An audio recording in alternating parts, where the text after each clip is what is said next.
Dragonflight is the 9th major expansion from World of Warcraft, which released on the 29th of November 2022. This expansion brought a new continent to the game with 4 massive zones, a new feature called Dragon Riding, which is basically WoW's version of the Griffon from Guild Wars 2, a huge revamp to the profession system, solo queue ranked PvP, brand new talent trees, an in-game edit UI mode, and a new race/class, the Drakthir Evoker. In terms of theme, Dragonflight has a more traditional fantasy style compared to the previous expansion Shadowlands, as it's set on the Dragon Isles and features more familiar characters from the game's lore.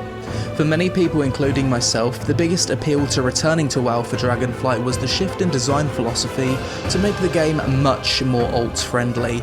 No borrowed power systems, no mandatory legendaries, no AP grinding. In this video, I'll be giving you my first impressions of Dragonflight as someone who quit WoW all the way back in Legion.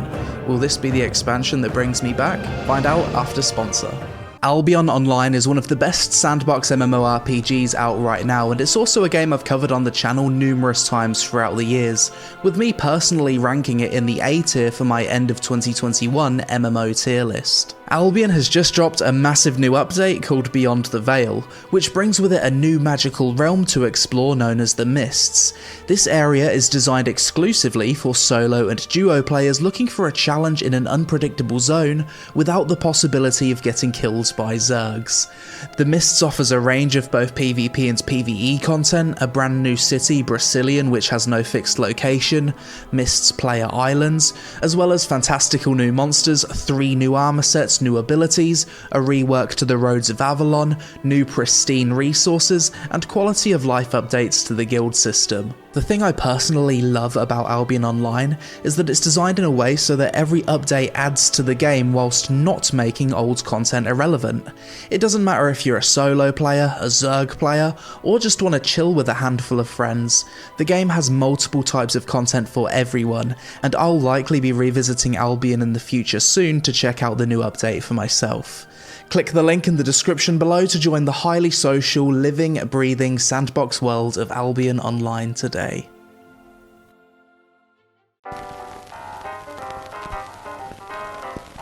Dragonflight Day 1. I turn on the stream and like a donkey I had the wrong audio settings for my VOD. 8 hours of footage, all with a muted mic. Nice job. In my last video I mentioned that I'll be maining Druid this expansion. Well, I changed my mind. I tried out Priest for the first time during the pre-patch and I loved every spec.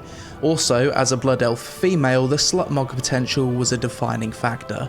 We jumped on the airship to the Dragon Isles and began our adventure. Starting out fairly standard WoW questing, NPCs introduced us to the island, kill, collect, talk, gather. We get introduced to the Dragonscale Expedition faction and the UI for reputations now works as a renown system. Something I found odd was how much cooler the actual NPC Drakthir are compared to the ones we get as a playable race. The ones on the Dragon Isles, such as Sendrax, look badass, absolute unit Giga Chad dragon people, but the ones we get to play as look like pathetic furry bait scaly monsters. I feel like it'd be a missed opportunity if Blizzard doesn't later add the Giga Chad version of Drakthir as an allied race later in the expansion. Midway through level 61, or about an hour into the MSQ, I finally unlocked my dragon riding mount. Going into Dragonflight, I saw the trailer about dragon riding, but I didn't look too much into it. I thought it'd be a budget version of Guild Wars 2's Griffon mount. Whilst it basically is the same thing, the momentum-based flying mechanics turned out to be a lot more fun than I expected it to be. I didn't expect to have to manage the mount's stamina, or fly in a way to recharge that stamina mid-flight. There's a surprising amount of polish gone into the dragon riding, and as far as the launch experience goes, this was the single biggest feature that made the leveling feel different this expansion when compared to others. Once I got used to the dragon riding, I installed an add-on and spent about 90 minutes flying around collecting all the glyphs to max out my flying. Sure, I could have leveled the way Blizzard intended and collect these glyphs through discovery and exploration, but I didn't feel like maxing out my flying early on took away anything from my experience. Once I maxed out the flying, I sat next to a dwarf looking off into the distance. He basically told me a long story, and this quest seems to be designed to make the player chill and enjoy the view. I did my first leveling dungeon about halfway through level 62, we absolutely steamrolled it in less than 10 minutes, and at level 64 I finished the first zone's MSQ moving on to the second zone. 4 or 5 hours into the leveling process of Dragonflight, I noticed that I didn't find the questing as tedious as other expansions. I think the fact that you can just jump on your mount and zip across the zone in seconds makes the questing more enjoyable. Zone number 2, the Yanaran Plains. This area is exactly the type of aesthetic I like in my MMO zones. Colourful, open zone, vibrant, lots of wildlife. Basically reminded me of a modern version of Nagrand. Fairly standard kill and collect quests here, but one style of quest that did stand out to me was the ones where you had the choice to ride along with a caravan of NPCs to the next location, listening to stories and taking in the environment, or you could just jump on your mount, dash to the next area and skip all of it. I like that Blizzard gave players the option to do either. I feel more open to actually listening to stories like this when it's optional rather than something mandatory. I ended day 1 of streaming at level 65 because I was starting to lose my voice, but I was having so much fun playing on day 1 that I actually logged into my Shaman ult and leveled that to 63 off stream. All in all, I played the game for about 12 hours on day 1, probably the longest gaming session I've had in WoW since the launch of Legion or Warlords of Draenor, so the game must have been doing something right this time around. Day 2, this time I fixed my audio issues and decided to stream on YouTube for the first time.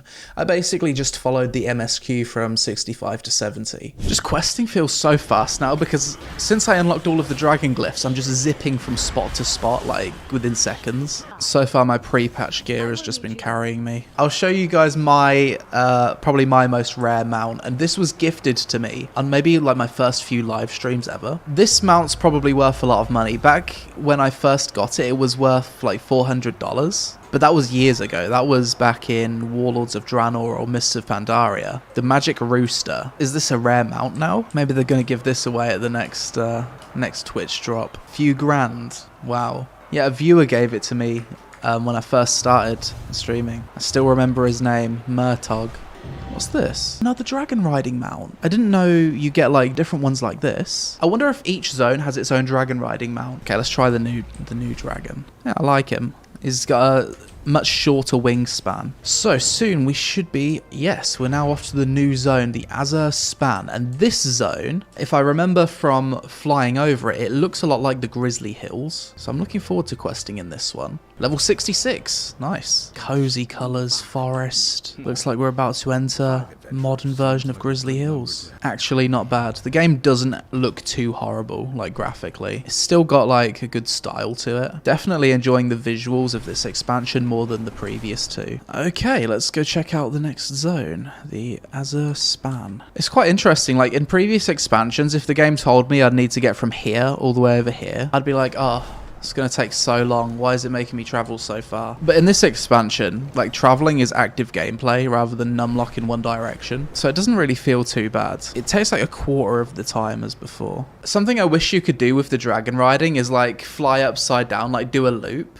I think that'd be cool. Like maybe like give you the ability to build up momentum and then like do like a backflip. That's something they should add. The positives about this expansion is they've added a few things that will remain relevant and that are good updates that lay a foundation for future expansions, like the dragon riding thing.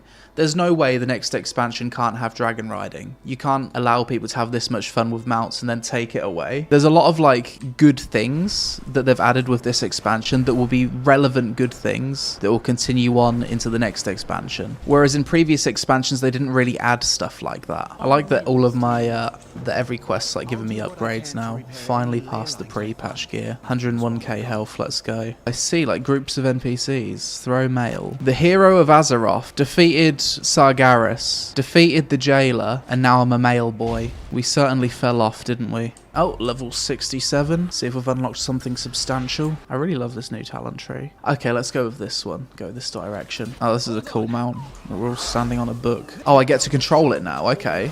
Oh, this is fun. This is a cool quest. Zipping around, one-shotting everything. If we have this power, though, why can't we just do this for the rest of the leveling? Surely we could wipe out Razagath with this power. Okay, let's do a dungeon. Brackenhide Hollow. Feels like we're in a fucking Mythic Plus race right now. Like the pace this tank's going. I'm like trying to read the chat. I'm trying to chill. I'm trying to enjoy the dungeon for the first time.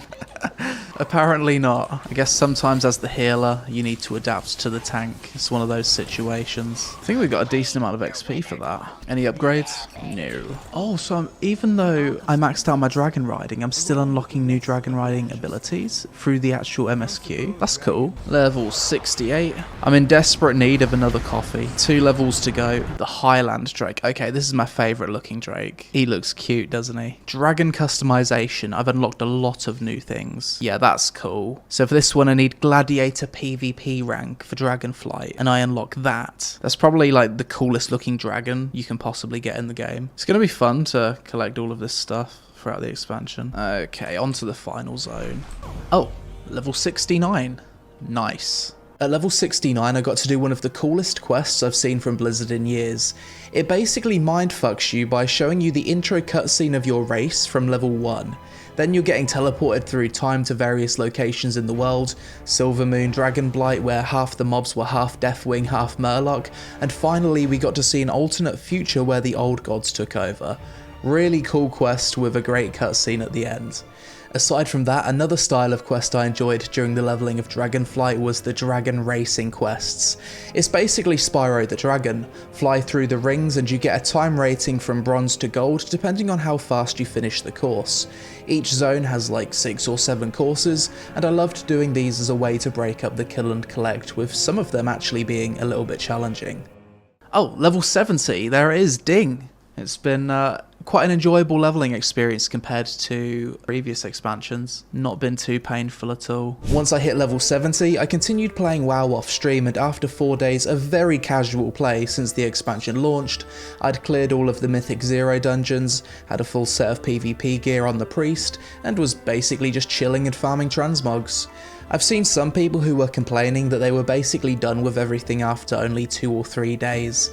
They'd got all the gear they needed from Mythic 0, they'd farmed the reputation gear, and they're just waiting for the 2-week delay period for Mythic Plus to finally be open. For me personally, I can understand why these people are complaining that they're bored. They're basically playing WoW as their only game and they want to put infinite hours into it. In previous expansions, this was kinda possible, but Dragonflight is way more casual friendly, which I definitely prefer. I've never seen WoW as the kind of game that should be an infinite grind. Most WoW players are casual. If I can get all my weekly shit done within a day or 2, then have time to chill on alts or play other games, then I'm happy. At the end of the day, you can't please everyone. If the game's more casual friendly, you get the people who have nothing better to do all day complain, whereas if the game's too grindy, then the casuals complain.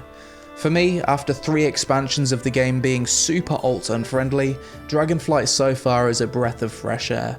The fact that there's no borrowed power or FOMO content that forces me to log in every day means I can finally play WoW on my own terms. I can play multiple alts, go out farming mounts and transmog, have fun in BGs, and practice my dragon riding whilst waiting for queues to pop. Something else to mention, the art team has smashed it out of the park with Dragonflight. When you're in the new main city, Valdrakken, and you look up, the skybox is littered with dragons. The view distance also seems a lot further than the last time I played too, so visually, I've been very impressed with the game. Flying through the world with the UI turned off actually looks quite nice now. Not bad for a 20-year MMO. Other than that, I've found the music to be top tier. I love that you can collect different appearances to customize your dragons. I can't wait to try out the solo queue ranked PvP, and the new talent trees have been awesome so far. I never expected to be able to have fun in World of Warcraft again. I hated both Battle for Azeroth and Shadowlands during the launch weeks. I just wasn't interested. I honestly thought I was completely done with World of Warcraft as a whole.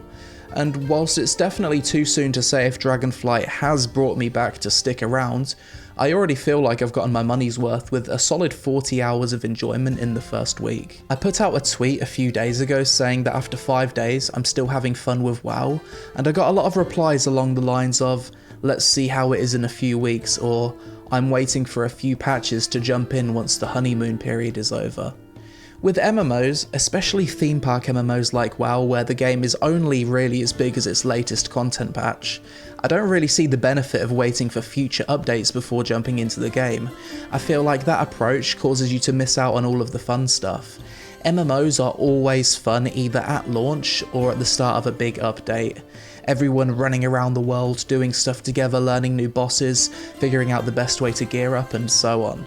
If you wait until everyone universally agrees that an expansion is good before joining, then you've already missed out on the most fun time period of that game. Waiting for reviews is smart for single player games, but for MMOs, which are always fun for at least a few days at launch, I think you're missing out by waiting. Will Dragonflight have some dog shit patch later on that makes the game unfun? Probably, but the game is fun now, which is all that matters. Enjoy it whilst it lasts, and when it stops being fun, go play something else or go grind strength XP IRL. Simple as that. But that's it for this video, guys. As always, let me know your thoughts on WoW Dragonflight in the comments below. Did you also decide to return for this expansion? What's your pros and cons for it so far? Social media on screen. My editor recently made a LazyPeon Clips channel on YouTube, so go subscribe to that. Help us out with a like for the algorithm gods, and I'll see you in the next one.